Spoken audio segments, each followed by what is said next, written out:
حياكم الله أعزائنا المشاهدين في برنامجكم وجهات نظر. موضوع حلقتنا لهذا اليوم حول العنوسة. لفظ العنوسة لفظ بيطلق على الرجل والمرأة. ركزوا معايا، الرجل والمرأة اللي تعدوا سن الزواج وما تزوجوش، بس للأسف في مجتمعاتنا ارتبط اللفظ أكثر للمرأة، فيقال للمرأة عانس بينما يقال للرجل أعزب. خلوكم معنا وشوفوا حوارنا الساخن حول موضوع العنوسة.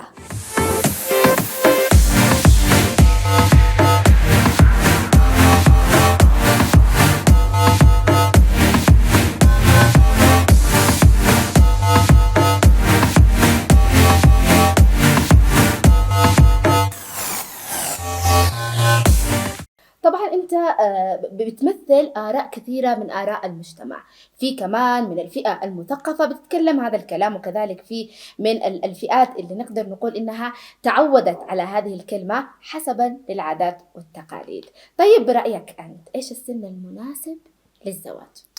بالنسبة للمرأة ممكن 17 18 19 نقول 20. أعتقد أنه هذا الماكسيمم حقه، أعتقد أنه أعلى هذا سن.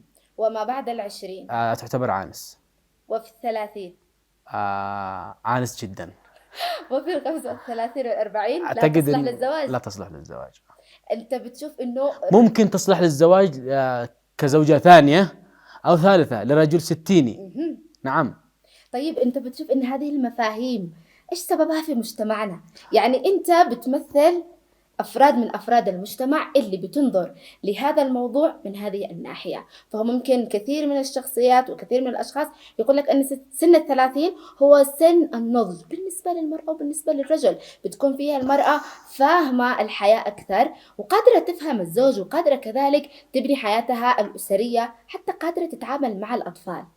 مبدئيا أنا لما أفكر أتزوج أنا ما أفكرش أتزوج واحدة طارحة رأسها براسي وادخل أنا في مناقرة من الصح ومن الغلط. أنا لما أفكر أتزوج في يوم من الأيام بتزوج واحدة أصغر مني عمرا، أقل حاجة 7 سنين إلى 8 سنين، لأنه حتى أنا لما أكبر تظل هي صغيرة بالنسبة لي. لكن إني أتزوج أنا واحدة نكبر أنا وهي ونشيب أنا وهي، ليش؟ طيب وبرأيك مثلا العمر المناسب للرجل للزواج، يعني الرجل إذا عدى 40 سنة وحابب إنه يتزوج أو قرر إنه يتزوج عادي؟ طبيعي جدا. ليش عادي؟ لأن الرجال ما يعيبش أي حاجة، بنرجع على نفس القاعدة العامة. ليش المجتمع ما بيتعاملش مع هذا اللفظ كغيره من الألفاظ؟ مثلا لماذا لا يقول إنه امرأة عزباء وخلاص؟ ليش أصبحت كلمة عانس تستخدم كشتيمة أو كعيب مجتمعي يوجه للمرأة وبيجعل المرأة إنه هي السبب في هذا الشيء، مع إنه ممكن تكون مبسوطة بإنها بتبني مستقبلها أو إنه منتظرة الشخص المناسب اللي يكون شريك حياتها.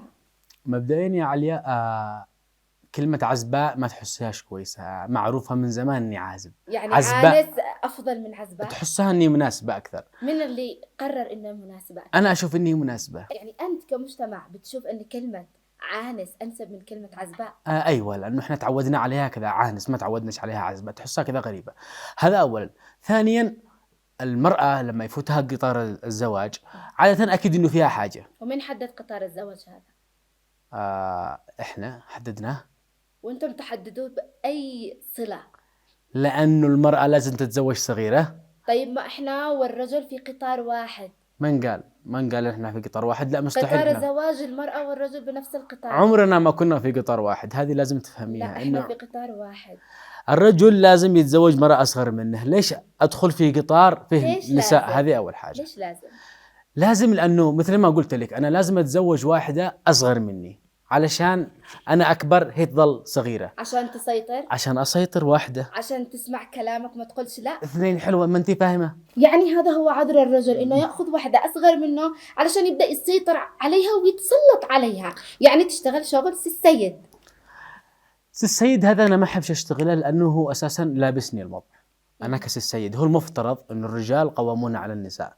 لو ما أخذ لي واحدة أجلس كل شوية أتناقر أنا وهي في مواضيع ما لهاش داعي أو أناقش، أنا أحب إني أقول كلام هو يتنفل. ما هو يمكن لو انت اخذت صغيرة مش فاهمة الحياة ومش عارفة حاجات كثيرة حلو. تتناقر انت وهي، بالعكس. بينما لو اخذت في سن النضج والسن انها تكون فاهمة الحياة ممكن تكون حياتكم جدا رائعة وجدا كويسة.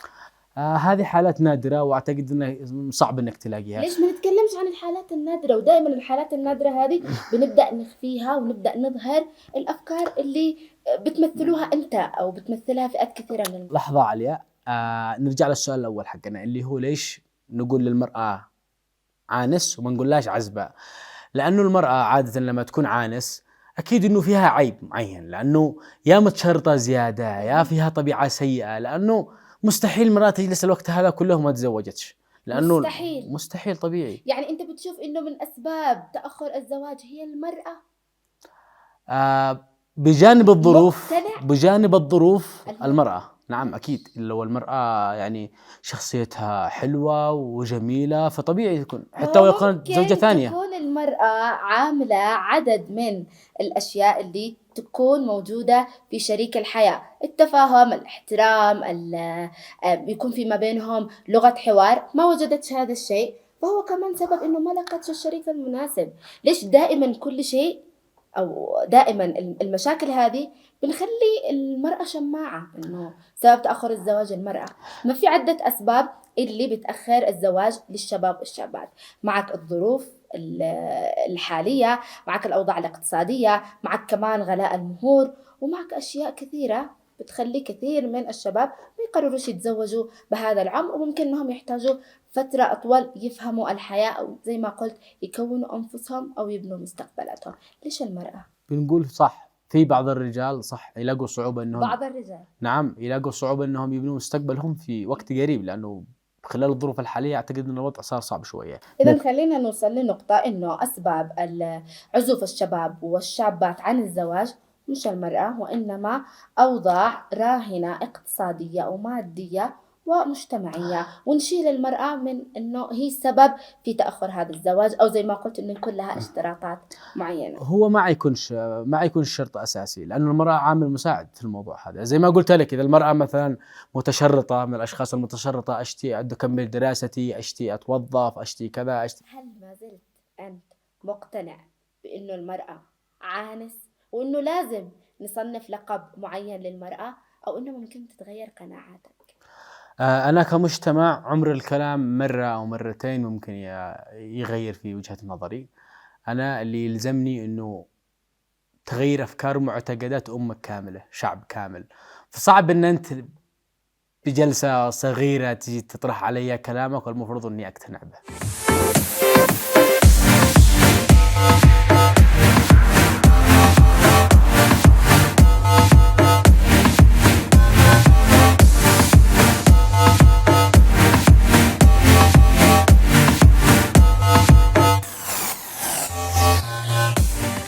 شفتم كيف أعزائي المشاهدين؟ حاولنا نعرض لكم بعض من آراء المجتمع حول موضوع العنوسة، وفي الأخير حابين نوصل لفكرة إنه ما فيش داعي يكون فيه لقب معين نطلق فيه على أنفسنا، وإن هذا الموضوع بالأخير بيكون حرية شخصية للشخص نفسه، وهو الوحيد اللي بيحدد العمر اللي يتزوج فيه. لاقونا أعزائي المشاهدين في حلقات قادمة حول قضايا اجتماعية. إلى اللقاء.